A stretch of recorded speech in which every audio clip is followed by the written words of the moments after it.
Hey everyone, Lone Wolf Jai here, and a couple things before I get back into Atlantis. Um, First of all, there was an issue where people didn't receive the correct number of servant coins, and just to let you know, Lasengle is looking into that, so it's probably going to get resolved by the end of the week. Anyway, also, I did do some like 3 polls earlier because I had over like 100 quartz, and I was trying to get at least one more copy of Zerker Musashi there. That didn't happen. Instead, I got a third copy of Archo Sakabihime, some more copies of the event CEs. All in all, it was kind of a wash. Anyway, I'm hoping that by the end of this uh, event, I'll have a second copy of Zerker Musashi. Anyway, um, and it's like I know a lot of people are like, well, why aren't you saving for Castoria? Because, like I said in the previous video, I'm guaranteed Castoria. Okay, because I have 100. I have, no, sorry, I have 11 U.S. Unregistered spirit origins. I can special summon someone. Anyway, let's get back into Atlantis. All right, we are doing second part of this, second Nobel scene of this. So here we go. When we last saw, it was basically meeting of the minds with Kirstaria and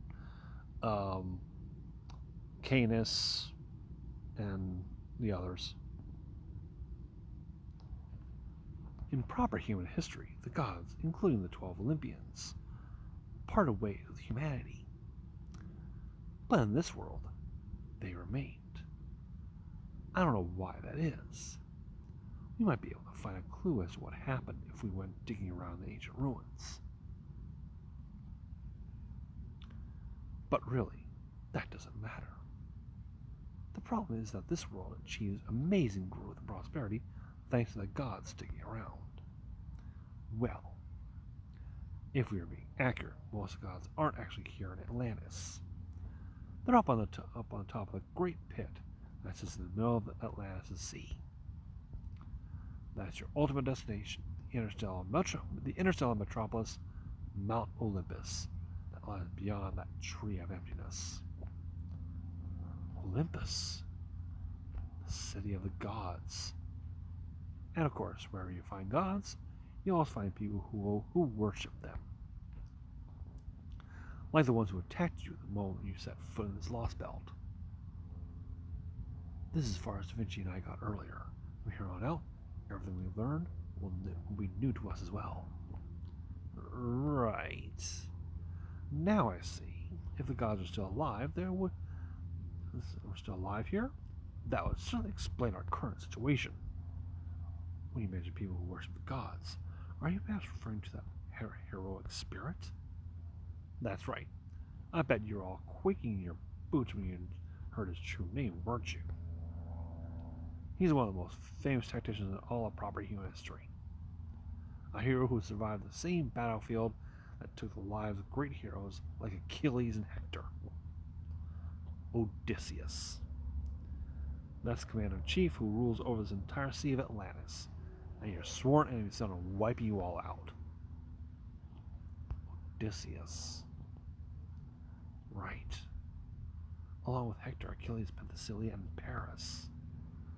He was one of the heroes who helped bring an end to the legendary Trojan War. Yeah, that's right, because he was one that, that's what I was about to say.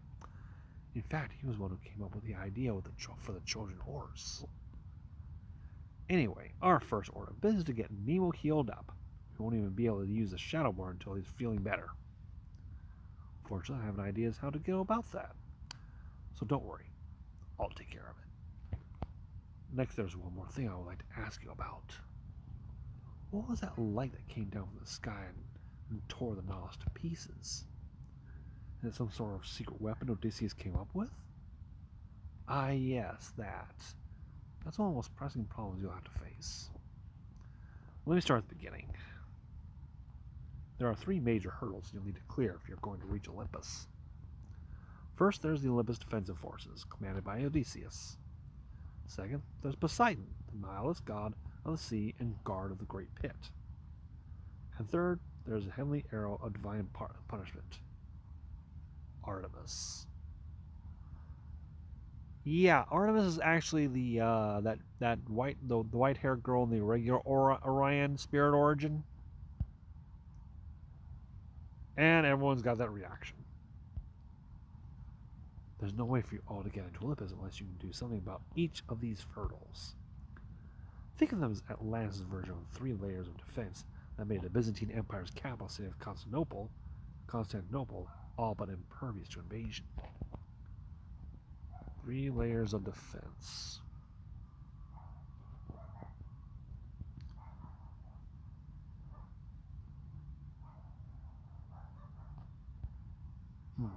Maybe I should have said something before I left after all. Then again, I'm sure they'll figure out something out with Bartholomew there.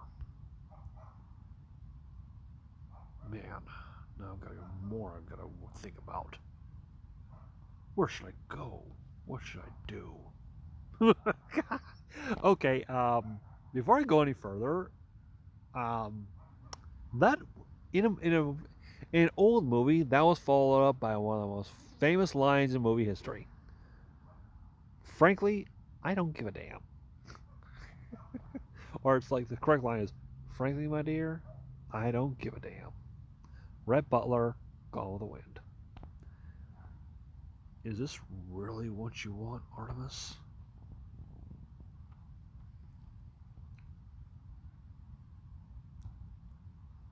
Things were actually relatively peaceful in the Sea of Atlantis up until fairly recently. There were still soldiers stationed here, sure, but you could count them all on one hand.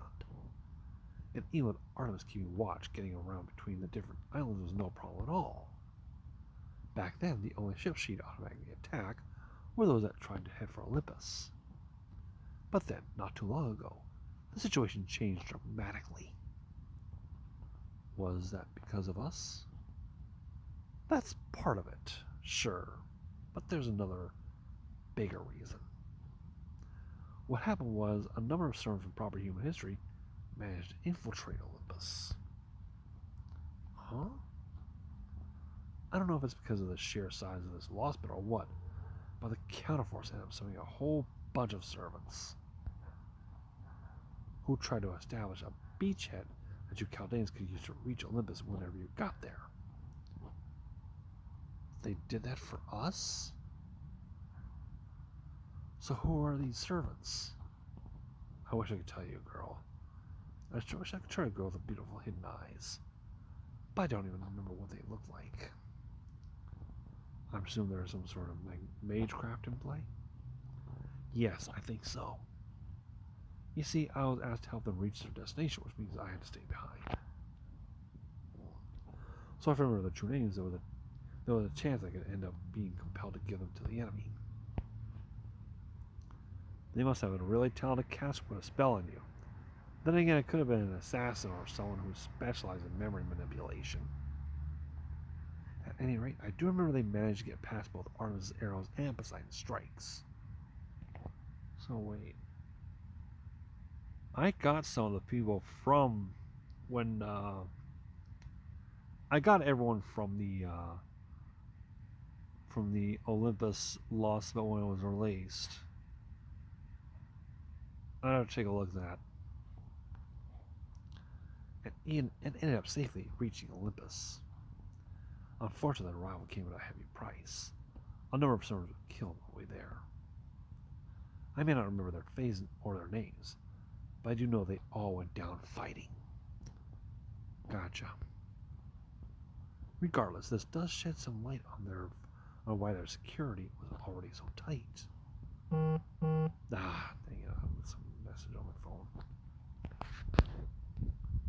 That being said, with so many servants being summoned, they would surely have been discovered sooner or later, even if they had all remained here. Who cares about what happened in the past? We still need to worry about the present. So you're saying the reason Atlanta's on such high alert right now is thanks to this other servant invasion? Exactly. Exactly, a man who wouldn't be my type, with much longer bangs. Then again, if you were to lose a few pounds, was that descriptor really necessary? At the moment, getting into Olympus is basically impossible. However, there are still several servants who stay behind, so in my opinion, you start by looking for them. Of course, in order to do that, you'll need to visit the neighboring islands. But at least Artemis' guard should be a little more relaxed during the daytime. And fortunately for you, my ship, the Royal Fortune, can cross between islands in the blink of an eye. That being said, honestly, it's still incredibly risky to move around while Artemis is on high alert. We can only hope that she's lowered her security level because she thinks you're all dead. So what do you say? What about this idea you said you had for helping Nemo to recover? I'd like to know more about that. Ah, right. It'll be faster if I just show you. In brief, it involves taking Captain Nemo to the temple. What temple? Excuse me, Mr. Courier? Yes, what can I do for you? I'm sorry to impose, but I have something I was hoping you could deliver for me. Unless you're already fully booked. Not at all. The only reason I'm allowed to stay on this island is because I agreed to serve as a courier. Now, where would I like it delivered? Next island over? Next island over. In that case, I should be able to make it there and back by nightfall. In exchange, I'm sorry,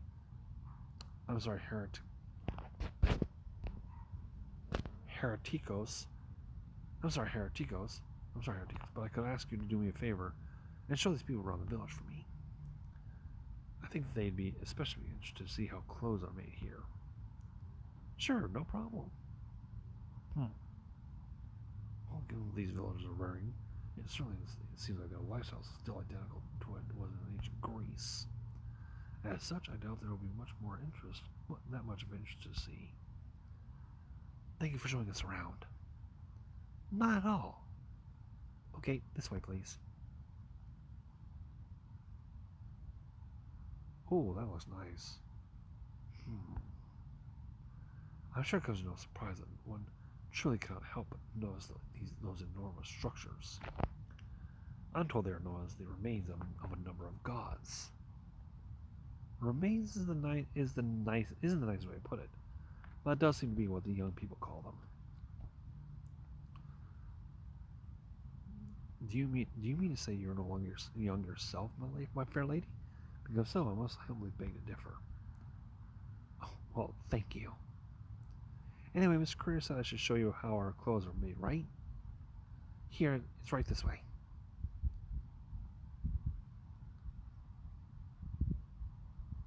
Oh, this is some very interesting interior decoration you've got going on here. I take it that's your loom over there? What do you use for your textiles then? Some form of cotton? Cotton? No, it's silver birch bark embedded with Theos Clitoronamia. Whatever, I don't know. I'm sorry if I butchered it. Theos what now? Well, I suppose it doesn't matter. Though I must say, isn't this material a bit too plain for clothing? Surely you could put such a heavy, lovely shade of blue towards more fashionable means, no? And what about durability? Isn't that a concern? If a May director, fashion is intrinsically tied to both the area in which it is worn and the civilization of the people wearing it. So I dare say it's quite rude to criticize it as though our perspective is the correct one. Yes, good point. I see. So you find it too plain. But to answer your question, no, durability isn't a concern at all. Our clothes can be adjusted to suit the temperature, and they're treated with a coating to deter blades which keeps us fairly safe from demonic beast attacks. Huh? Yes? Pardon me, but would you mind if I had touched the outfit hanging over there? Oh, no. Go right ahead. Can't say I've felt any other article of clothing quite like this. Would you also mind if I borrowed that knife? Holmes? This is a good iron knife, well made and well sharpened, and yet it can't cut through this outfit. Huh? Are you serious? Here, let me try. It's no use. I can't cut it with a dam. Could you stop, please? You're going to ruin the knife if you keep that up. Ah, of course. I do beg your pardon. Well, what in the world is this material? Is some truth to know how you make it? No, we just... Hey, I hunted a demonic beast. Oh, good. Also get to have fresh demonic beast meat for dinner today. You hunt demonic beasts? Isn't that dangerous? Oh no, it's fine. The ones out here aren't all that strong anyway. The gods have permitted us to hunt them for a millennia now, as long as we do so in moderation. The gods, huh? They should start cutting and dressing the beasts any moment now. Come on, let's go see.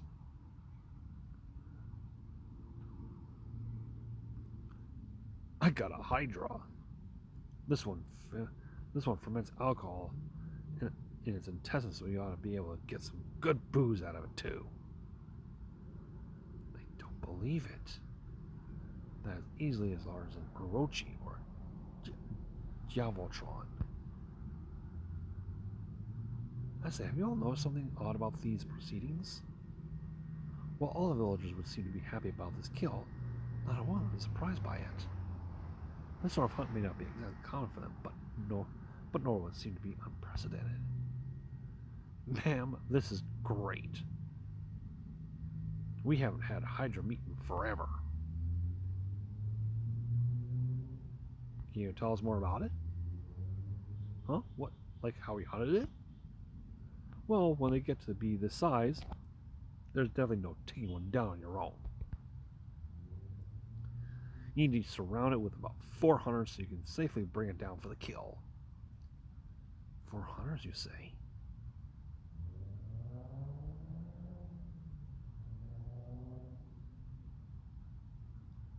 Alright, let the feast begin. Man, we haven't had Hydra in ages. Don't worry, everyone. We also have chicken if you're not a fan of snake. If I remember correctly, chicken tastes like snake. Snake tastes like chicken. We had demonic beasts back in Russia, too, didn't we, Senpai?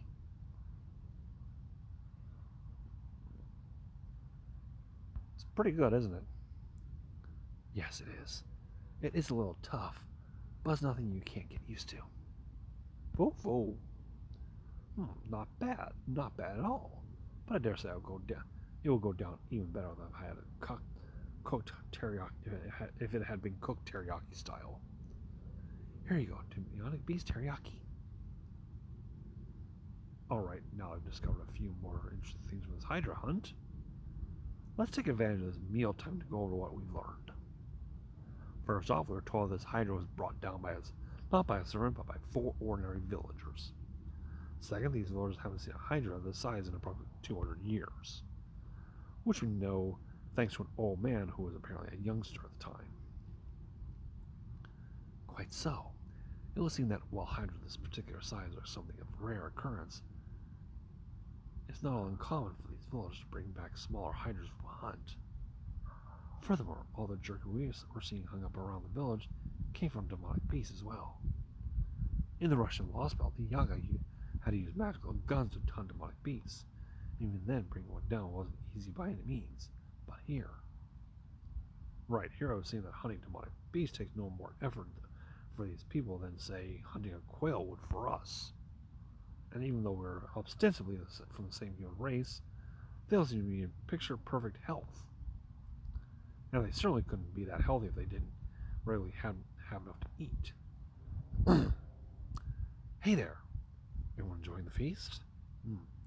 This Hydra really hits the spot. I say, what in the world's going on with this village? I doubt anything we've seen is unique in here is unique to the village. Rather, I expect this is what life is generally like here in the Atlantic Lostbelt. Now, there'll be no time for all that later.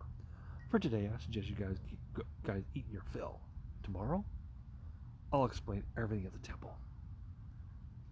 I've got to say that certain liquor doesn't taste like any other kind of alcohol I've ever had, but it's got a real nice kick to it. I bet it would even better with some spices. I'll have to try importing some one of these days. True, given everything that's happened between yesterday and today, I can't help but feel a bit mentally worn out. Putting everything in the outer minds for the night and getting a good night, get a long sleep, might not be a bad idea after all. Oh, you do realize I'm speaking strictly in my capacity as commander, of course, and only reached this conclusion out of fervent consideration for everyone's well-being. Yeah, sure, Gordolf. Whatever you say, Director. I mean it, you know. When did you become so distrustful? Should you just, take me at my word? You are something my subordinate, after all. Yeah, don't rub it in. Pooh, much. Also, please teach this creature to stop stealing my food already. Unfortunately, can't do that. Alright, so what we got next? Oh, we got a fight against... that's one of those. Fight against, looks like at least a caster. So, we'll do whatever we can with the next one. Until then, this is Love Jazz saying thank you all for watching. Take care of yourselves. Oh, jeez. Angie Senpai's upload a video. Gotta check it out.